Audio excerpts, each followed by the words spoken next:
interviewing another author, Kendra Smiley, today. Encouraging women that you don't have to live in the if-onlys and what-ifs of life.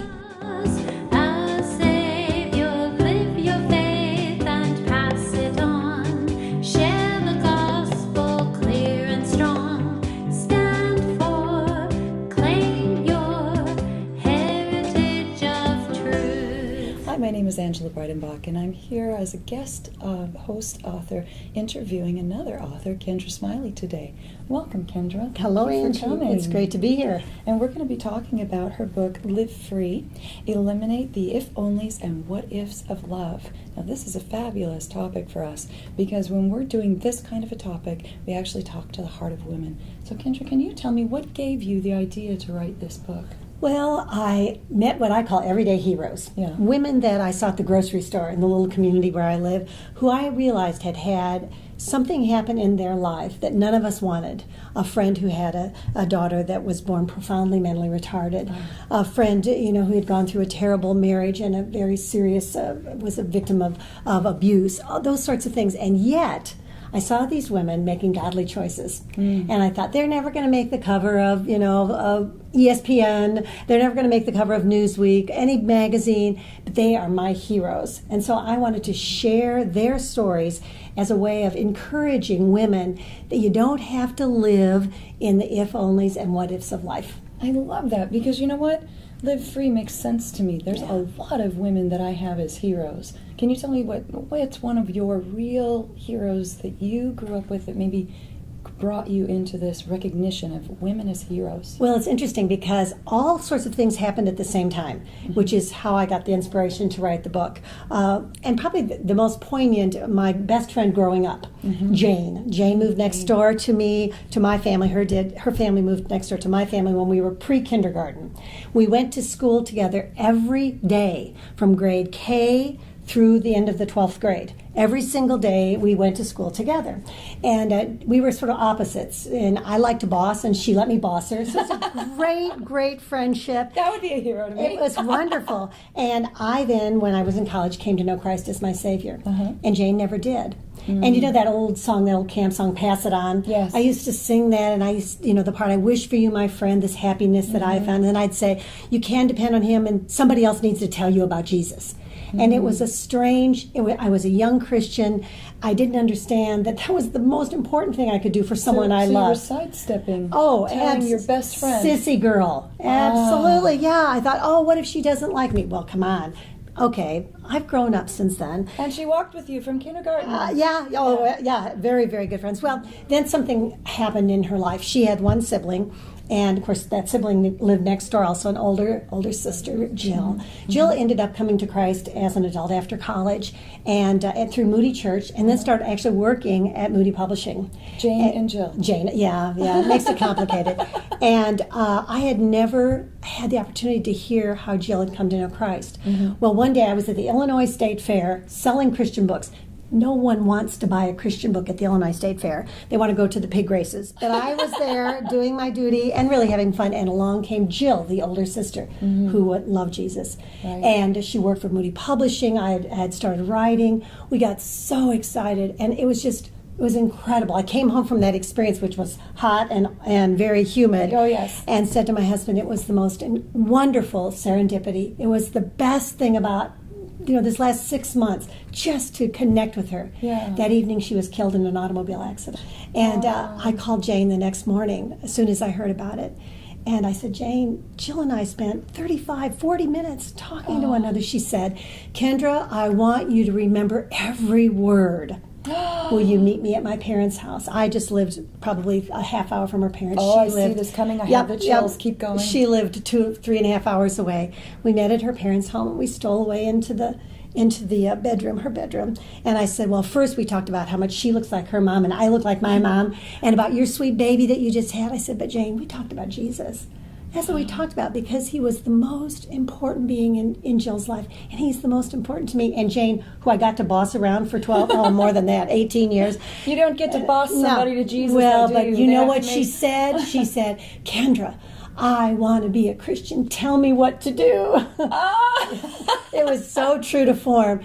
And I'm like, my brain goes, 4 spiritual laws, don't fail me now. I mean, I had no concept that this is where the conversation would go. And I shared that with Jane. Jane came to know Christ, prayed with me.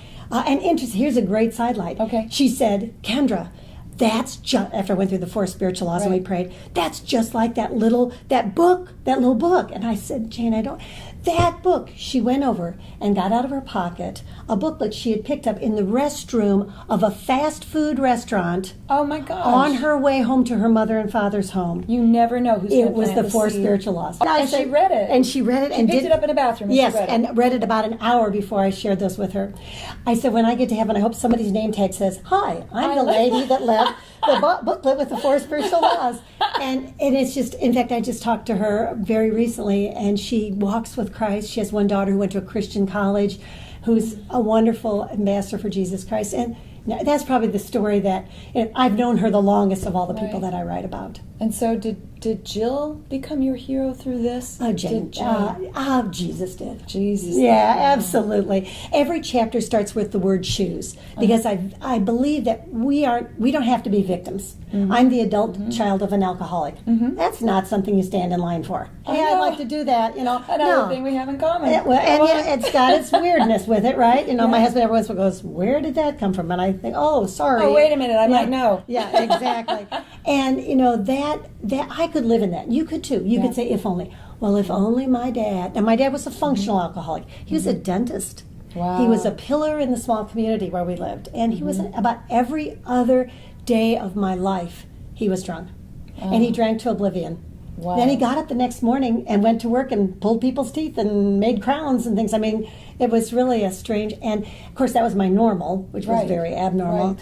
I could live, well, if only my dad hadn't been an alcoholic. Right. Maybe I could write a book someday. Maybe I could minister to women. Live free, eliminate the if-onlys and what-ifs of life. Yeah, and I had to learn my choice in that book. I write a chapter about my experience, and my choice is forgiveness. It was a tough thing, because I really thought he needed to straighten up, and then I'd forgive him. I know, if they'll do this, then I'll do that. And God whispered now. He whispered in my ear, let's don't worry about Dad. Yeah. How about I change you? And he gave me agape love. God gave me agape love for my dad before my dad passed away.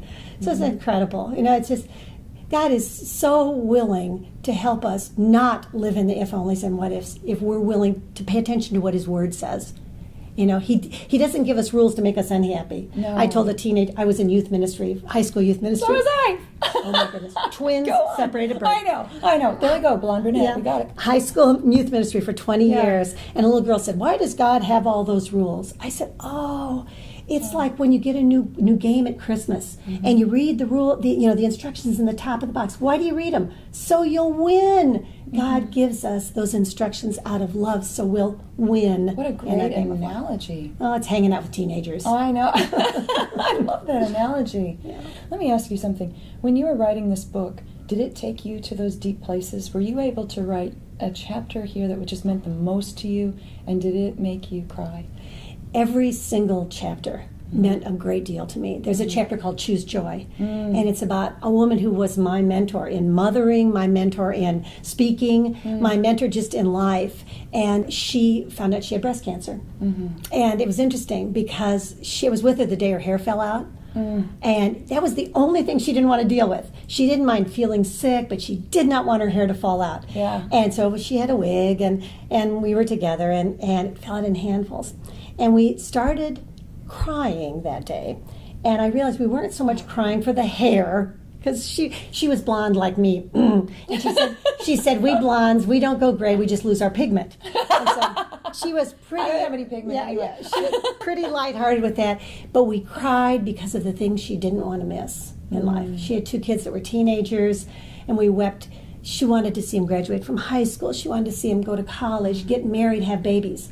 And she'd gotten, the physicians had said, the oncologist, that, months. And 8 years later, when she was in the delivery room when her daughter gave birth to twins, we rejoiced. And shortly after that, the cancer returned. And I was on my way, I had a speaking engagement in Colorado, and she was in a hospice facility in Colorado. And I talked to her husband. I love those hospice people. I had talked to Shirley, and I said, I'm coming to see you. And on my way to Chicago O'Hare Airport, her husband called. And it was in the day when not everybody called you on your cell phone because it cost. And I thought, how did he get this number? And they were the big bricks bigger than the Yes, very big bag phone. And I knew when I heard his voice what had happened. He said, Kendra, Shirley died last night, and I was on my way to see her. Oh. And I called home knowing they knew because that's where he got my number. And my 16-then-year-old son talked to me on the phone because Dad was making breakfast for everybody. And I said, by then I was strong when I talked to her husband. Oh, and he asked me to speak at the funeral. I would be honored to do that. And I hung up the phone, and it's just like I'm just melting. And I called up on my son Aaron. I said, Aaron, I don't know why I'm so sad. For 8 years she's been. He goes, Mom, you're sad because you thought you were going to see her. And he said, but it's just postponed. That's right. You're going to dance in heaven. That's right. She won't need a name tag. I'll recognize her. I love that. You're such a vibrant and wonderful woman. Well, thank you. And you know, I get questions sometimes from being an adult child of an alcoholic, an adult child of a mentally ill mom, those kinds of things. And people say, well, how are you so normal? What is that? Yeah. And when you write something like this, it's like you went on a journey, didn't you? Yeah. And you went on the journey to get to that place of quote-unquote normal. Which I'm not sure there is one of those. But yes, it is. And it's really interesting. We never dealt with my father's alcoholism.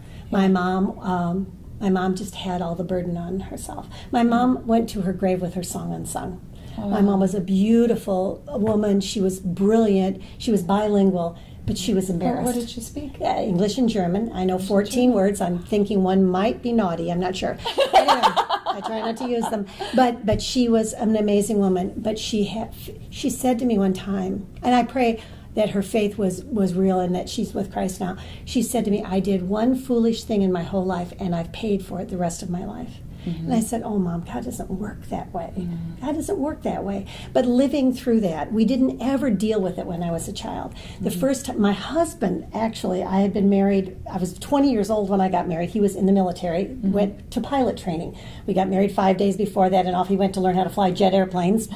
And we had some people at our home. We invited, he had led me to Christ. Yeah. And so a lot of times, he tried Your husband led you to he Christ? tried to convince me he was perfect after that, I soon realized he wasn't. Do you mean there was somebody who was trying to tell you what to do? Yeah, no, he just led me to Christ. I thought, whoa, he's introduced me to the best friend I could possibly have. He must be perfect. Go fly your planes, honey. Jesus was perfect. Anyway, we had started going to the chapel, and we invited some friends over that we met at the chapel. And just in passing at dinner, the man said, we were far away in Texas, my mother's coming next week to stay with us. She's an alcoholic. And it was just like saying, please pass the butter. And after he left, John and I were doing the dishes, and I said, oh, John, that's so sad. He said his mom's an alcoholic. And John looked at me and goes, Kendra, your dad is an alcoholic. I was livid. I said, don't you ever, that is not true. Don't ever say that again. Complete denial. Now, this is 40, we've been married 41 years. And so there was no internet. And congratulations, by the way. Yeah, and it's been fun too. And so I went to the library. I thought, is there any truth in this?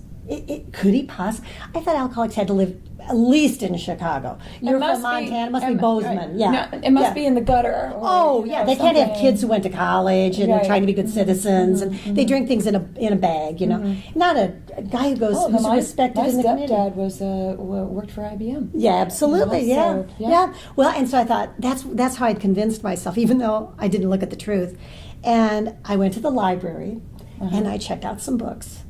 And I realized the truth. But I didn't want to talk about it because it was a secret, which is such a joke. Like your neighbors don't know. As soon as you keep things secrets, that's when instead of living free, like you're talking about in your book, that's when you bind yourself down. And boy. So the military sent us to California and all over the other places in the world. And we were in a Bible study far from Illinois, so I could talk about it. And I just shared that my father was an alcoholic and God had taught me to forgive. I was continually forgiving. Yeah.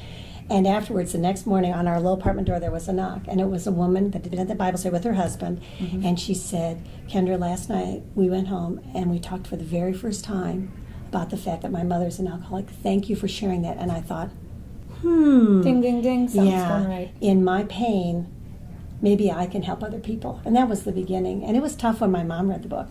Wow. Yeah. Tell us, please, where can we find you online? Well, I have a website, which is kendrasmiley.com, and they can message me on Facebook. Oh, yes, Kendra Smiley, author and speaker, and I would love to hear from them. I'd love to have a connection with any of your listeners. Well, folks, today we are here with Kendra Smiley. I'm Angela Breidenbach, and her book is Live Free, Eliminate the If-Onlys and What-Ifs of Life.